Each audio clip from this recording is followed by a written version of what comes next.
Hey everyone, Dylon here again, and this is going to be the second to last episode of My Terraria Let's Play.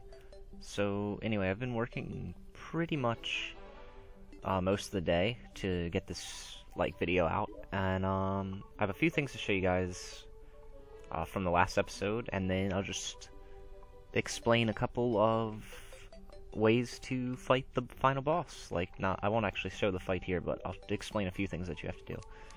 So anyway, from when I was in the underground jungle, I went back because I didn't have enough materials, but I can make this, the blade of grass.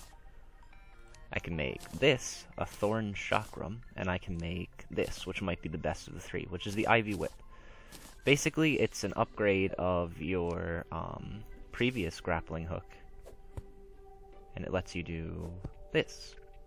You can shoot out 3 hooks at one time and hang from them, and then just to get another one, you shoot out another hook, and then it cancels your the first one that you shot out. So overall, it's a really useful tool, and it's definitely an upgrade on the last one. And then the blade of grass is like one of my favorite weapons in the game. It has a really wide arc, it swings fast, and it does a lot of damage. And then the thorn chakram is just an upgraded boomerang, and it'll ricochet a significant amount of times before jumping back to you. So those are those 3 things, and you get those just by going into the underground jungle. Anyway, one more thing that I had was fiery greatsword. So this yellow phase blade is 24 damage, blade of grass 32 damage, and the fiery greatsword is 42. So it's a big upgrade even on the blade of grass. But it swings a little slower, so it's a little bit difficult to get used to.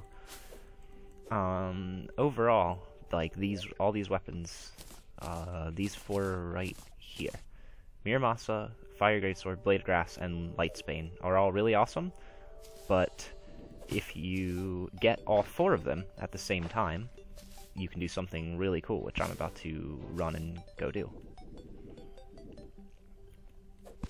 And anyway, to do this, you have to have a demon altar, so you have to get to the corruption, and then jump down. There's a demon altar right there. And I can combine Lightsbane, Miramasa, Blade of Grass, and Fire Greatsword to make Knight's Edge, which does 49 melee damage, so it's 7 more than the Fiery Greatsword, and it has a higher speed. So it's basically the strongest weapon in the game that you can get before getting into the patch after the original game. So this is definitely something that you want to have to explore with and fight stuff with, because it's really strong and it'll kill everything a lot faster than any other weapon will.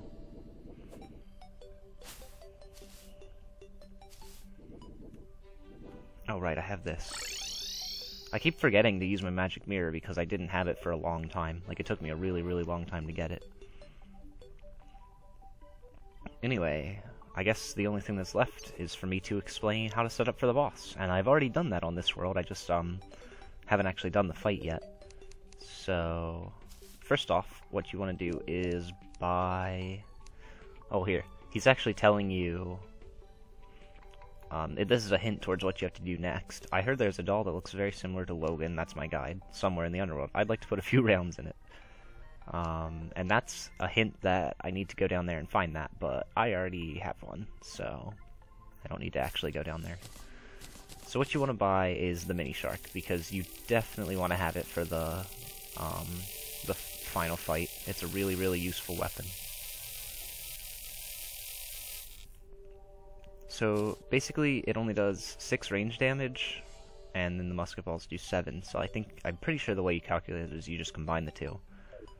But the thing about the mini shark is it shoots really fast compared to any other weapon.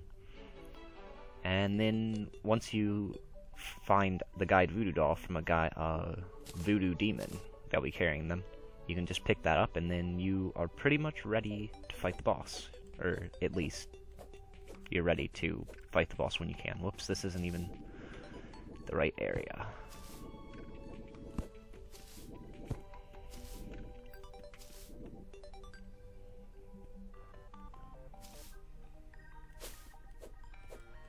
Okay, basically what you want to do to get down to the underworld faster is just dig a hole 2 spaces wide and just go through everything and it'll go all the way down to the bottom of the map. This is really important because you can just sit here and fall and not have to worry about it and like not die, even if you don't have the lucky horseshoe. But I do, so I can just hit the ground and not care.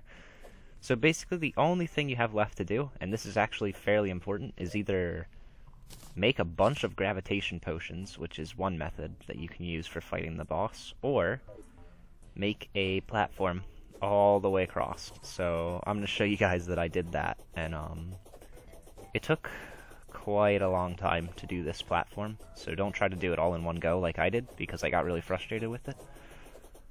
But you can make it all the way across. And there's also, is this it? Yeah, there was one more thing I wanted to show you guys, and I put a bunch of torches here. This right here is a shadow chest, and you need the shadow key to open them.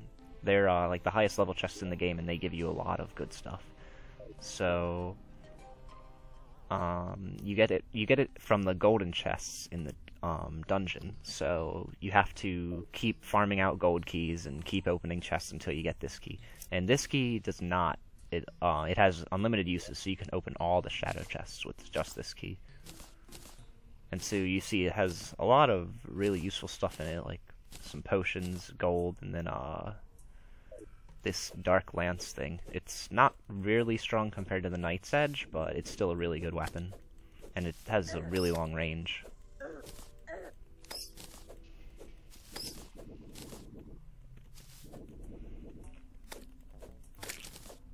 Okay, so I'm just gonna keep going after.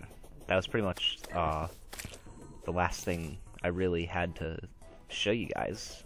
It's pretty much at the end now, and I just kept going this way, mining out like everything on top of this, because you don't want to have to like jump up and down too much during the fight. That's pretty annoying. It doesn't matter if you move like a space or two, but you don't really want to go any more than that. And right here there was a bunch of lava and ash blocks, so I had to just improvise. And right here I had to mine through a lot of ash. And here, right here again, like any place that there's ash at this point was where I was mining through it, because I still had stone left.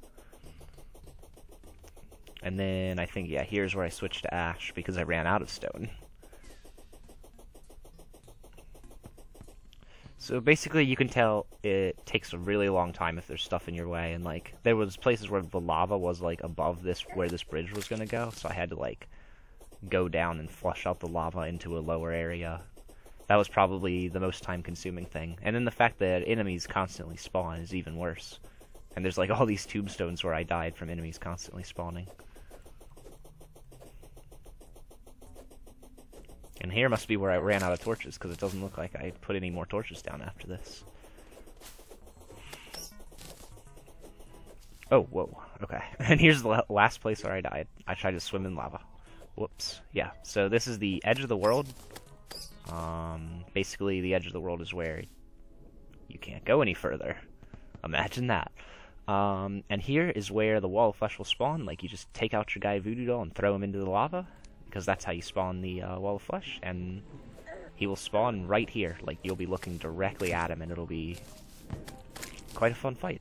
But anyway, that's not for today. I have to work on that a little bit. I don't have time in this episode, so thank you guys for watching. Like and favorite if you enjoyed this video, and subscribe if you want to see the final fight with the wall of flesh.